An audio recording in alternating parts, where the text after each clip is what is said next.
ভারতীয়দের সুপারস্টার আল্লু অর্জুনকে গ্রেপ্তার করেছে দেশটির পুলিশ। গত 4 ডিসেম্বর হায়দ্রাবাদে পুষ্পা 2 সিনেমার প্রিমিয়ারে পদপিষ্ট হয়ে একজনের মৃত্যু হয়, আহত হন বেশ কয়েকজন। সেই সময় সেখানে উপস্থিত ছিলেন আল্লু অর্জুন।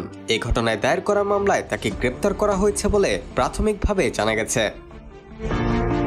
ভারতীয় বিভিন্ন সংবাদ মাধ্যমের খবরে জানা যায়, শুক্রবার হায়দ্রাবাদের চিক্কাতপল্লী থানার পুলিশ অফিসারদের একটি দল জুবিলি হিলসের আল্লু অর্জুনের বাড়িতে গিয়ে তাকে পুলিশি হেফাজতে নিয়ে যায়। তাকে জিজ্ঞাসাবাদের জন্য থানায় আনা হয়েছে বলে জানিয়েছে কর্তৃপক্ষ।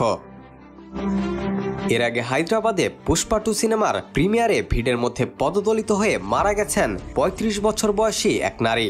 এ ঘটনার মামলায় আসামি করা হয় থিয়েটার কর্তৃপক্ষ, নিরাপত্তারক্ষী সহ ঘটনাস্থলে উপস্থিত থাকা নায়ক আল্লু অর্জুনকেও।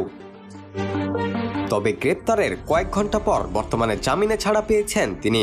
আল্লু অর্জুন তার ভক্তের মৃত্যুর খবরে সামাজিক যোগাযোগ মাধ্যমে শোক প্রকাশ করেছিলেন এবং নিহত রেবতীর পরিবারকে 25 লাখ রুপি আর্থিক সাহায্য দেবে বলে জানিয়েছিলেন। দেশটির পুলিশ বলছে, নিহত নারীর পরিবার একাধিক অভিযোগ দায়ের করেছে। সেই অভিযোগের ভিত্তিতে মামলা রুজু করা হয়েছে। থিয়েটারের ভেতরে এই বিশৃঙ্খল পরিস্থিতির জন্য দায়ীদের বিরুদ্ধে আইন মেনে কড়া পদক্ষেপ নেওয়া হবে। Rakibul Hasan, D news, Bangladesh.